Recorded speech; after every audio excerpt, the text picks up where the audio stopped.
Salut, bienvenue dans ma chaîne Lambert Teaching. Aujourd'hui, je vais aborder la mécanique classique. C'est un cours pour les gens qui font terminale scientifique, c'est-à-dire ici en Tunisie un bac maths ou un bac sciences, un bac technique. Et pour ceux qui font première année faculté, c'est-à-dire qui font de la physique, licence physique première année. Donc voilà le premier cours, cinématique du point. Tout d'abord, je vais préciser que ce cours-là, je l'ai pris d'un livre qui m'a été offert à l'âge de 14 ans, et avec ce livre-là j'ai aimé la physique, et aujourd'hui j'espère bien vous faire aimer la physique à partir de ce livre-là. Donc j'ai pris des photos, je vais lire tout le cours, et pour les applications ça sera une autre vidéo. Je vais faire des applications, des exercices sur le tableau. Donc on va commencer. Cinématique du point, présenté par Lambert Teaching. Donc chapitre 1, on a quatre grands titres. Premièrement, repérage d'un point. Deuxièmement, vecteur vitesse. Troisièmement, vecteur accélération. Quatrièmement, quelques mouvements particuliers. Donc, ça c'est une introduction. La description du mouvement d'un point est relatif au référentiel d'espace choisi. Par exemple, si une bicyclette roule de nuit en ligne droite avec une petite lampe fixée sur la valve d'une de ses roues, une photographie prise en pose depuis un point du sol montre que la valve décrit une courbe dite cycloïde par rapport à la Terre. Figure 1. Donc je vais vous montrer la figure 1. Voilà. Ça c'est la valve qui décrit une cycloïde par rapport au sol terrestre. Voilà, vous voyez.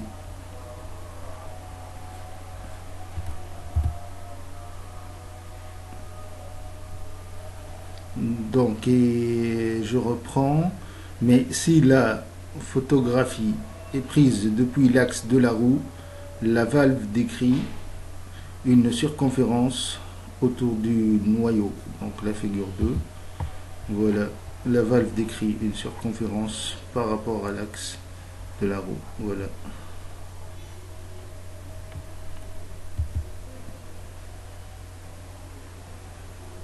Donc, dans le premier cas, le référentiel est la Terre. Dans le second cas, c'est le noyau de la roue. Dans l'étude d'un mouvement, il est important de toujours préciser le référentiel choisi. Premièrement, on a repérage d'un point. Premièrement, trajectoire. La définition, la trajectoire d'un point est l'ensemble des positions successives qu'il occupe au cours de son déplacement par rapport à un repère d'espace donné. Petit a, trajectoire rectiligne. Les trajectoires des voitures sur une route bien droite, ou celle des avions dans la figure aérienne au-dessus du stade de Roland-Garros, figure 3, je vais vous montrer, sont rectilignes. Donc plus généralement, si un point décrit une droite, sa trajectoire est dite rectiligne. Donc petit b, trajectoire curviligne. La cycloïde décrite par la valve, les trajectoires circulaires décrites par les étoiles photographiées par un appareil dans l'hémisphère sud. La figure 4, c'est ça la figure 4. Ça c'est le ciel austral a été photographié. La pause a duré plusieurs heures. Donc, où les trajectoires des particules chargées soumises à un champ magnétique dans la chambre à bulles, figure 5, sont curvilignes. Plus généralement, quand les trajectoires d'un point n'est pas rectiligne, elle est dite curviligne. Les seules trajectoires curvilignes étudiées donc cette année seront donc des trajectoires plans. Vecteur position. Deuxièmement, vecteur position. Pour pouvoir situer le point par rapport à un référentiel d'espace choisi, ce dernier doit être muni d'un repère orthonormé O, I, J, K. Les vecteurs IJK. Ça c'est la figure 3, donc vous voyez les avions au-dessus du stade de Roland-Garros. Donc la position M, figure 6, du point à la date T est alors définie par ses coordonnées x, y, z et son vecteur position OM. Donc un vecteur OM, donc il a trois composantes x, y, z. Figure 6. Figure 6. Voilà le figure 6. Vous voyez, ça c'est une trajectoire du point. On a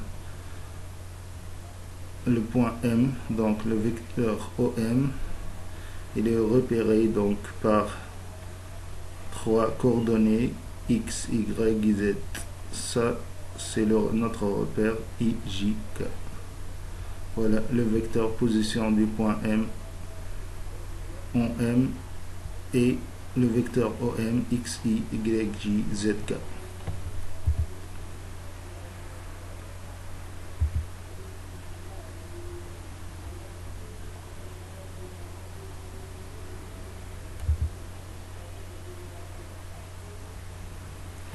Donc, si le point est mobile dans ce repère, l'une au moins de ces coordonnées varie au cours du temps. Leurs variations sont définies par les lois horaires x de t, y de t et z de t. Maintenant, donc, troisièmement, abscisse curviligne. La position d'un point peut être repérée sur sa trajectoire si celle-ci est orientée et munie d'une origine θ. Voilà figure 7. Je vais passer ensuite à la figure 7. L'abscisse curviligne du point M est définie par SCOM, un petit arc OM. Si le point est en mouvement, l'abscisse curviligne varie au cours du temps. Figure 7. Voilà donc trajectoire du point, elle est en vert. Ça, c'est l'orientation positive. Voilà le petit arc oméga M, voilà. Donc ça s'appelle abscisse curviligne. L'abscisse curviligne du point en M et S est égal le petit arc oméga M.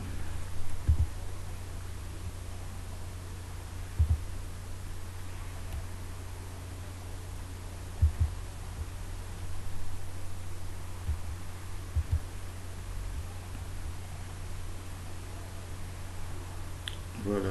Donc, deuxièmement, donc le vecteur vitesse, définition dans un référentiel d'espace muni du repère orthonormé OIJK, un mobile ponctuel est considéré à deux instants différents de date t et t', où il occupe les positions m et m'. Figure 8. La figure 8, voilà.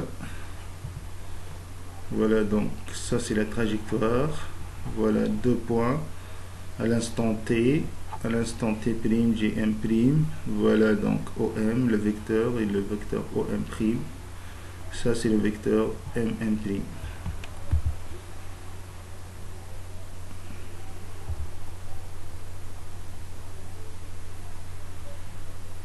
Donc le quotient M' sur T' moins T, c'est-à-dire distance sur le temps.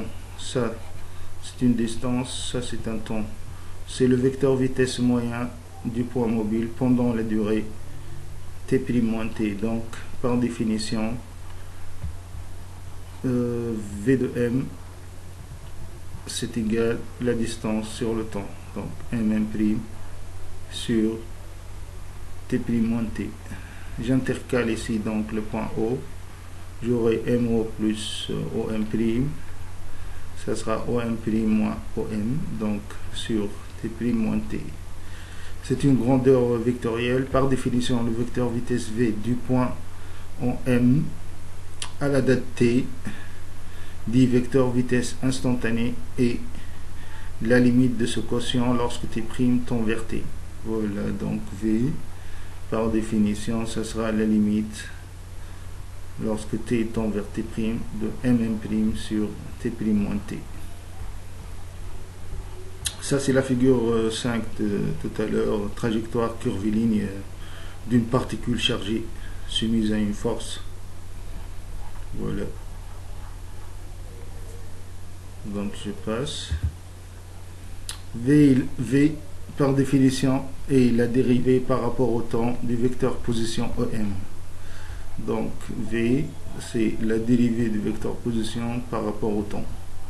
Deuxièmement, caractéristique, le vecteur vitesse V est caractérisé par donc sa direction, celle de la tangente en M à la trajectoire. Je vais vous montrer la figure 9. Ensuite, son sens, celui du déplacement du point mobile. Sa valeur V, celle de la vitesse instantanée à la date T. Son unité SI est le mètre par seconde. Voilà, on vous donne le petit tableau ci-dessous, donc qui donne quelques valeurs de vitesse. On a lorsque la vitesse d'un coureur à pied, c'est des 10 mètres par seconde. Pour un skieur, c'est 60 mètres par seconde. Concorde, c'est un avion, 700 mètres par seconde. Satellite géostationnaire, c'est 3 mètres par seconde. Centre de la Terre autour du Soleil, sa vitesse c'est 10 à la puissance 4 mètres par seconde. Un électron dans un accélérateur, sa vitesse c'est 2,9 10 puissance 8 mètres par seconde. Et un photon, sa vitesse c'est 3 10 à la puissance 8 mètres par seconde. Figure 9, donc voilà la figure 9. Ça c'est la trajectoire, ça c'est le point M. Je trace la tangente à ce point là. Donc je trouve le vecteur vitesse V. Ça c'est mon repère OIJK. Donc dans le repère OIJK, le vecteur vitesse du point M est V. Voilà V. Coordonnées du vecteur vitesse. Donc dans le repère OIJK, le vecteur vitesse V a pour coordonnées donc Vx, V égale Vz, tel que V, donc c'est égal Vxi plus Vyj plus Vzk. Donc la valeur de la vitesse est alors V, c'est égal la racine de Vx carré plus Vy carré plus Vz au carré. Donc c'est simple pour trouver le V. On a vecteur V que je multiplie par lui-même, j'aurai V fois V qui est ça sera donc le module de V au carré. Je trouve Vx carré plus Vz carré plus Vy carré, et puisque c'est le au carré, donc je mets la racine pour trouver V. Voilà. D'après la définition, les coordonnées du vecteur vitesse V sont les dérivées par rapport au temps des coordonnées de vecteur position OM. Soit donc j'aurai Vx, ça sera dx sur dt, Vy, dy sur dt, Vz, dz sur dt. Pour alléger donc l'écriture, les dérivées par rapport au temps sont souvent notées x point, y point, z point. Donc d'où V, ça sera x point i, plus y.j plus z.k. Quatrièmement, autre expression de la vitesse. Lorsque la position de point est repérée sur sa trajectoire orientée par son abscisse curviligne S de t, la mesure algébrique de la vitesse du point à la date t est définie par la limite lorsque t' tend vers t du quotient oméga m' oméga m sur t' moins t.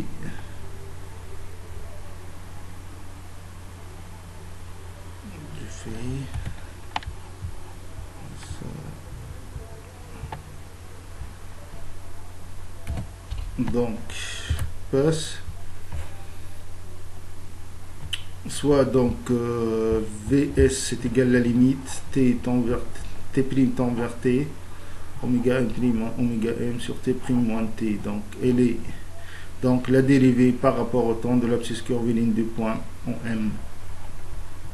V de s est égal à ds sur dt, c'est s poids.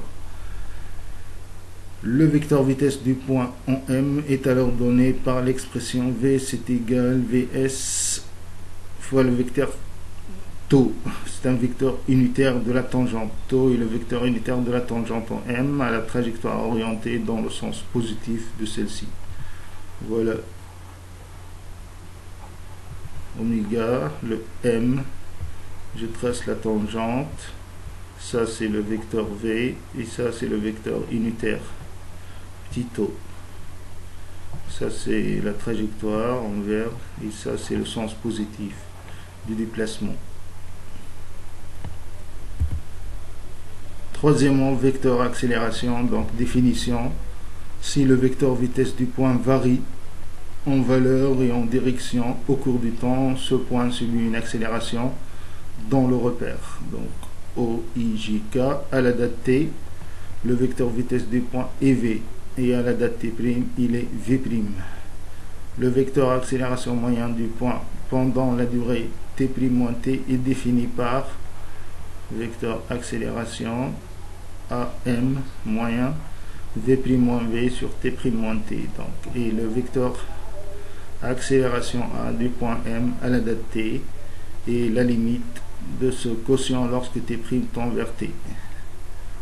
Voilà, A c'est égal limite lorsque t' tend vers t de v' moins v sur t' moins t. Le vecteur accélération A est donc la dérivée par rapport au temps du vecteur vitesse v, soit A c'est égal, par définition, l'accélération c'est la dérivée de la vitesse par rapport au temps.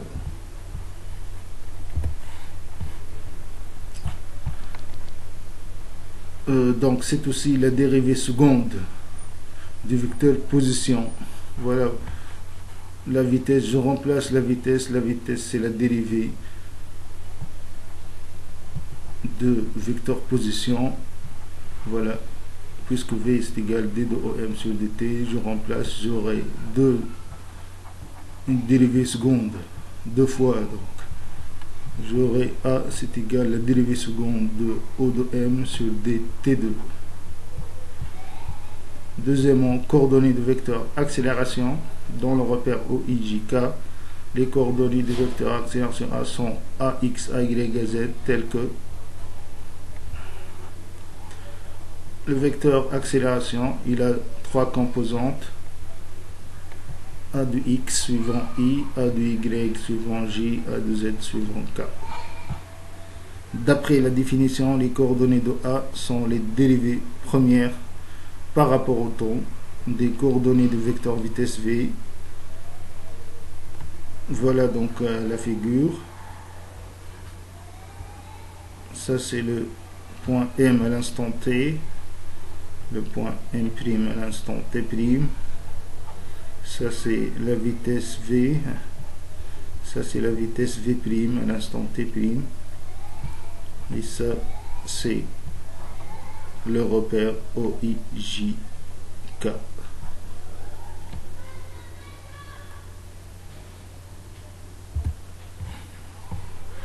Donc les dérivées secondes par rapport au temps des coordonnées de vecteur position soit a de x est égal à dérivée première de v de x par rapport au temps, c'est aussi la dérivée seconde de x par rapport au temps t2. De même a de y et a de z. Donc j'aurai a, ça sera x de point i plus y de point j plus z de point k. 2 points, ça veut dire dérivée seconde. Troisièmement, accélération tangentielle et accélération normale. Donc, le vecteur accélération peut aussi être déterminé dans une base liée au point au mouvement, soit un point qui décrit une trajectoire curviligne plane à la date t, il est en m et son vecteur vitesse v. Figure 12. On peut construire en m une base tau n dite base de freinée telle que tau est le vecteur unitaire de la tangente en m à la courbe orientée et n le vecteur unitaire de sa normale en m à cette courbe orientée vers la concavité de celle-ci. On établit que le vecteur accélération a est donné par l'expression a c'est égal donc a tangentiel plus a normal. Voilà la formule. J'ai l'accélération, voilà la figure. Le point M, trajectoire, donc ça c'est l'accélération. Elle est en sens opposé à la vitesse. Et donc j'aurai deux composantes. Je projette donc ce vecteur A suivant deux composantes. Donc suivant l'axe qui est orienté de vecteur unitaire n qui est normal à la tangente et un deuxième axe donc qui a une unité vecteur unitaire tau. Donc j'aurai le A normal et j'aurai le A tangentiel. Voilà, A normal et A tangentiel, ce sont les composantes de ce vecteur là. Voilà, A ça sera A tangentiel vecteur t plus A normal fois le vecteur porté par le vecteur n, où A de tau est l'accélération tangentielle. Voilà son expression, d de v s sur dt, et A de n est l'accélération normale, c'est vs carré sur le rayon r des rayons de courbure et le rayon de celle qui s'adapte le mieux à la courbure en M.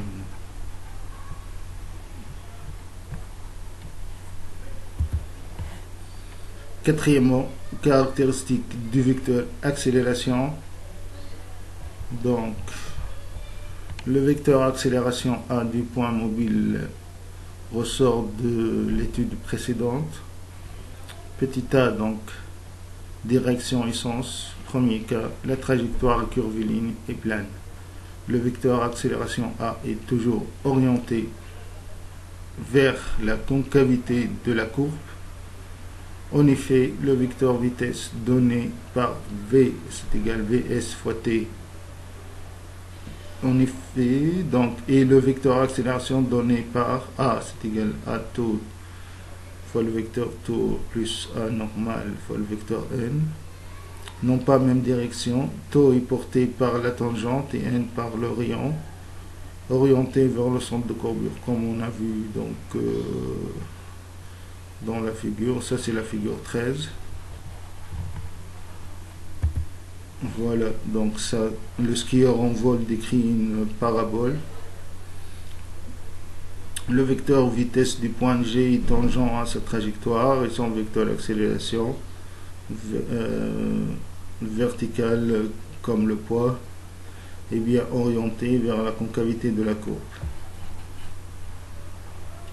Ça c'est son trajectoire, ça c'est le vecteur vitesse, ça c'est l'accélération. Donc elle a deux composantes, je projette ici. Un instant.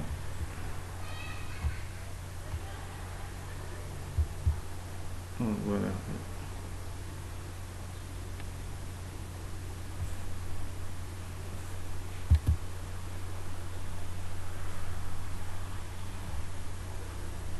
Voilà, donc ça c'est A. Il a deux composantes. C'est A tangentiel et anormal. Je passe, donc deuxième cas, la trajectoire est rectiligne. Le rayon de courbure d'une droite est infini. Donc par suite l'accélération normale est nulle. J'aurai donc A de n normal, ça sera donc 0, puisque le rayon tend vers l'infini. L'accélération A n'a plus qu'une composante tangentielle. A c'est égal à t fois le vecteur t. Les vecteurs vitesse et accélération ont donc même direction, mais pas obligatoirement même sens. Petit b valeur, c'est celle de l'accélération instantanée à la date t. Son unité SI est le mètre par seconde carré. Mètre par seconde carré. Voilà un petit tableau donc de quelques valeurs d'accélération. Une fusée de collage, donc son accélération c'est 6 mètres par seconde carré. Corps en chute libre sur Terre, son accélération c'est 10 mètres par seconde carré. Voiture en arrêt brutal sur un obstacle, c'est 500 mètres par seconde carré. Ça c'est l'accélération.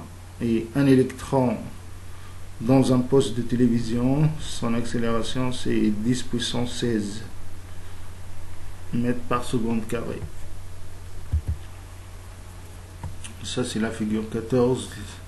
Lors du démarrage, les vecteurs vitesse et accélération du point G en même direction. Donc petit b, lors du freinage, ils sont de sens opposé. Et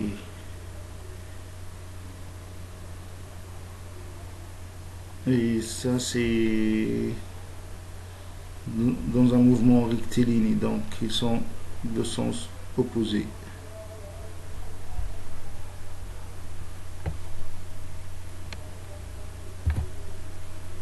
Quatrièmement, dans quelques mouvements particuliers, on appelle condition initiale ce que valent la date t et la grandeur cinématique OM, V et A à l'instant où l'on commence l'observation. Ces conditions initiales sont notées T0, OM0, V0 et A0.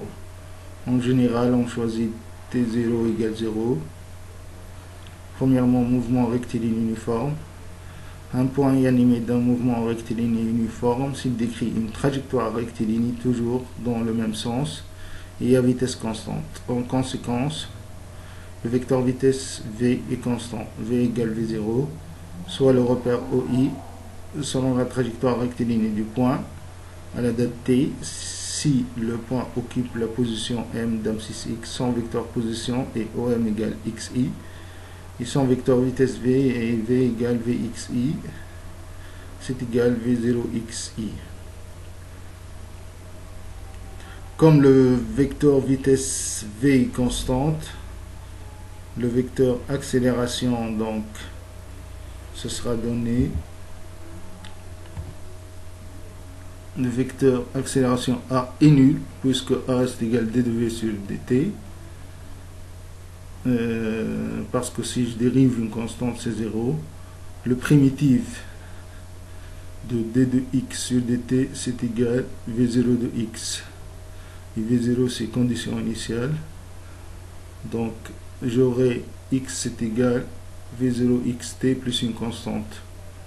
La constante est déterminée par les conditions initiales, à t égale 0, x égale x0. Alors donc je peux écrire que x égale v0 de xt plus x0. Ça c'est la loi horaire du mouvement rectiligne uniforme, figure 15. Donc le graphe x égale f de t est une droite Remarque, il faut bien noter que x, x0, v0 de x sont des grandeurs algébriques. Par exemple, si dans le repère OI choisi sur la trajectoire rectiligne du point, la loi horaire est x égale moins 3t plus 5, l'abscisse initiale à t égale 0 et donc je remplace par t égale 0 ici, donc j'aurai x0 égale 5 et la vitesse a pour valeur v0 égale 3.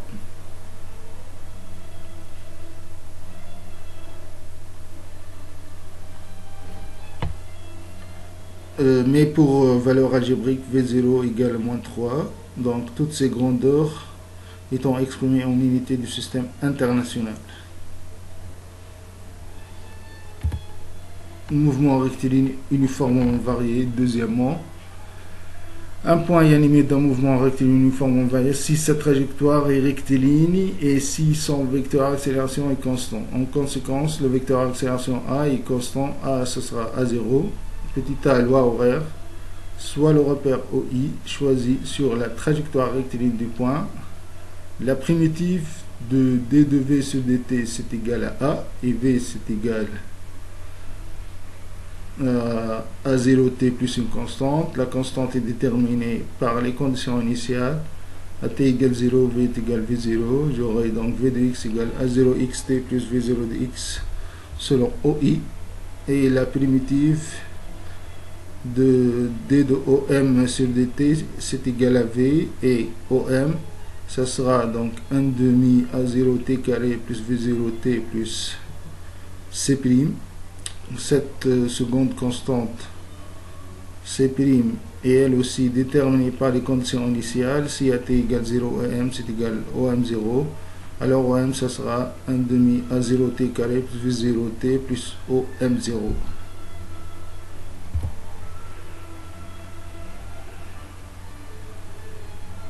C'est ça.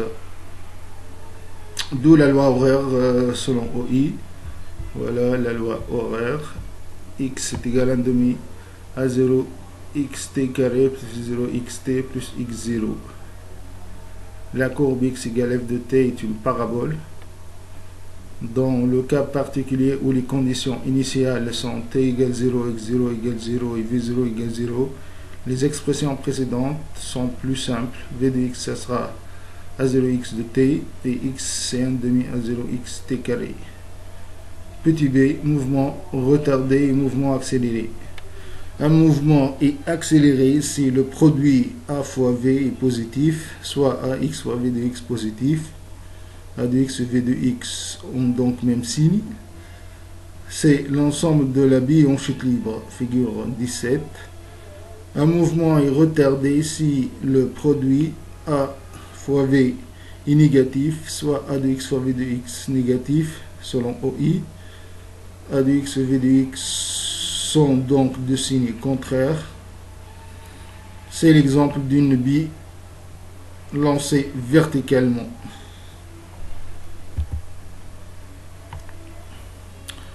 Troisièmement, mouvement circulaire uniforme.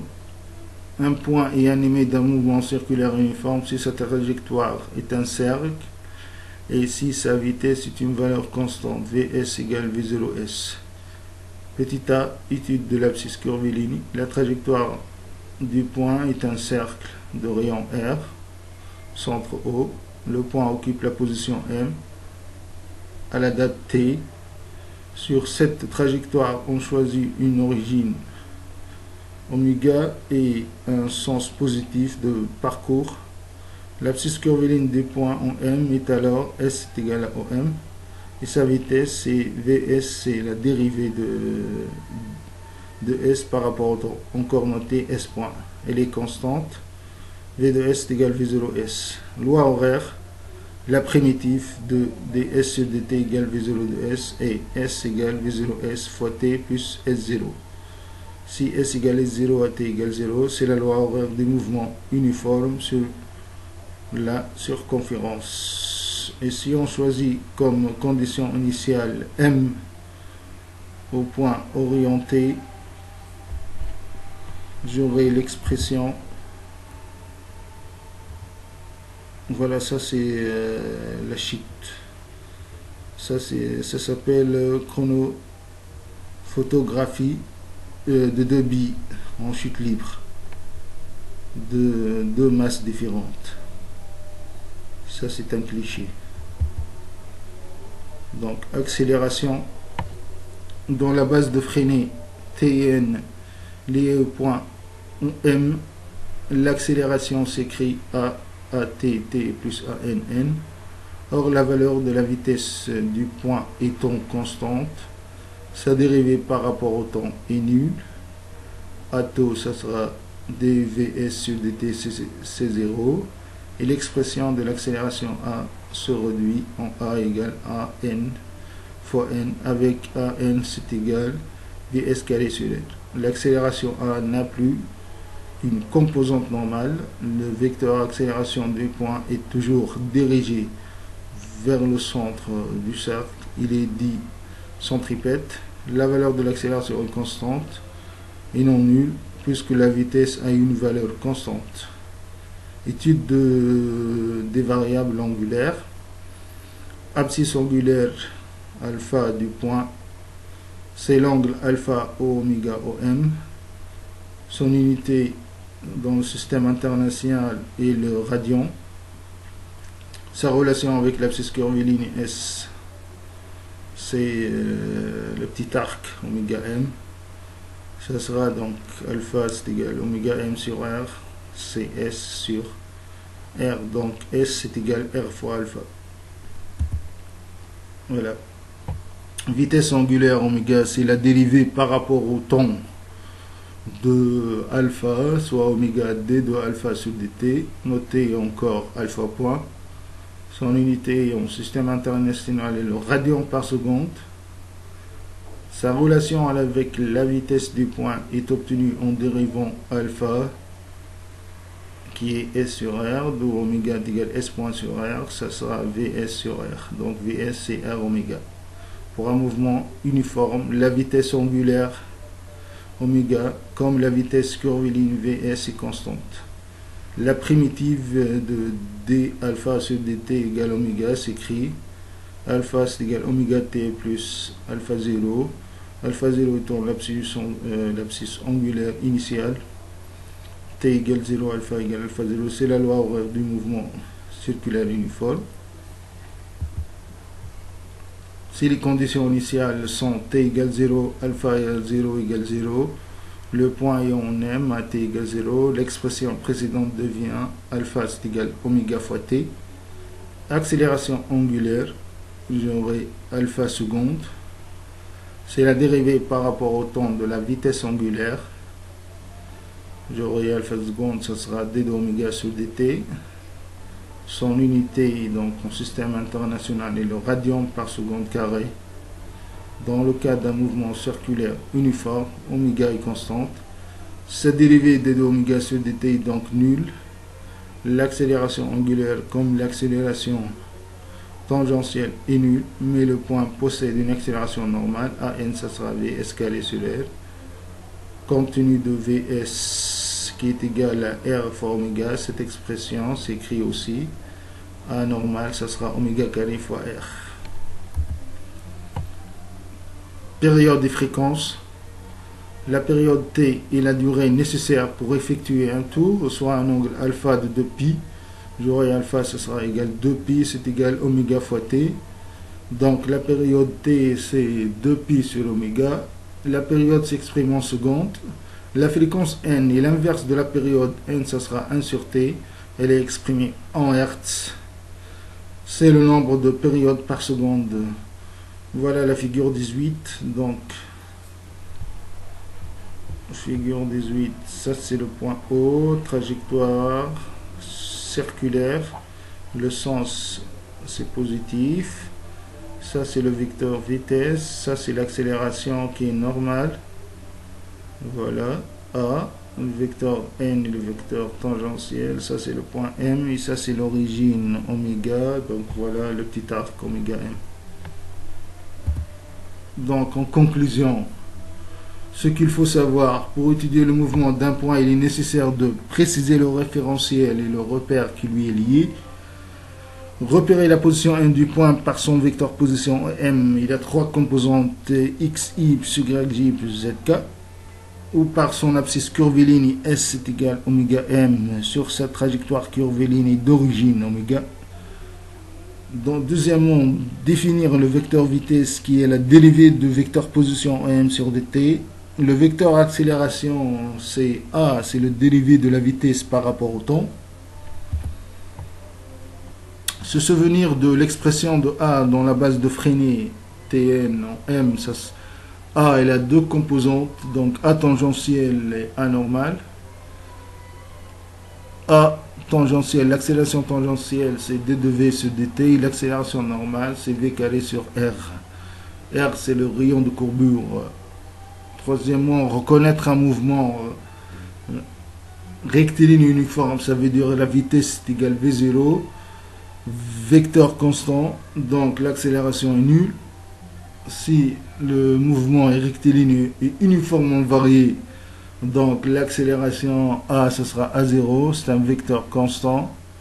Uniformément accéléré, ça veut dire le produit A fois V positif. Uniformément retardé, si A fois V est négatif. Un mouvement circulaire uniforme, la trajectoire est un cercle, la vitesse a une valeur constante.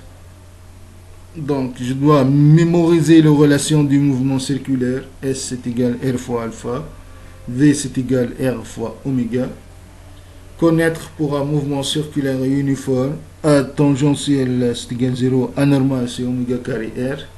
Connaître la période T c'est égal 2pi sur oméga et la fréquence N c'est égal 1 sur T. Voilà, je vous remercie. Voilà ma chaîne, donc abonnez-vous pour plus de vidéos. Voilà, je vous dis à la prochaine pour une application pour ce cours. Je vous dis salut.